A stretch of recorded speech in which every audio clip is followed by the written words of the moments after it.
రాజీవ్ గాంధీ గారి విగ్రహం పెట్టడం బీఆర్ఎస్ నాయకులకి ఎందుకు అంత ఈర్ష్య అనేది, సిగ్గు శరం మానవత్వం లేకుండా వాళ్ళ ఇంట్లో 15 రోజులు 20 రోజులు తిని తెలంగాణని తీసుకొచ్చిన దాఖలాలు ఏదో మేము తీసుకొచ్చినామని, కానీ రాజీవ్ గాంధీ గారు వాళ్ళ భిక్ష తప్ప, ఆయన గారు ఈ లోకంలో మన కోసం ప్రజల కోసం చనిపోయింది తప్ప మీ కుటుంబంలో ఎవరైనా చనిపోయారా?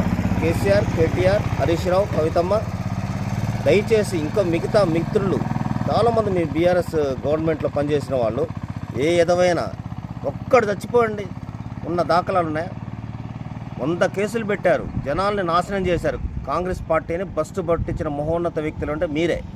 అలాంటి వ్యక్తి మన మిత్రుడు అన్నట్టు ఆయన పాదధూళి రోజు ఆయన దగ్గరికి పోయి ఆయన పాదధూళిని నెత్తిన పోసుకోండి. ఎందుకంటే మనకి తెలంగాణ ఇచ్చింది సోనియమ్మ. ఆమెకు రోజు పాదాభివందనాలు చేయండి, ఆమె కోసం ప్రార్థనలు చేయండి, ఆరోగ్యం బాగుండాలని. ఇదేం ధరబై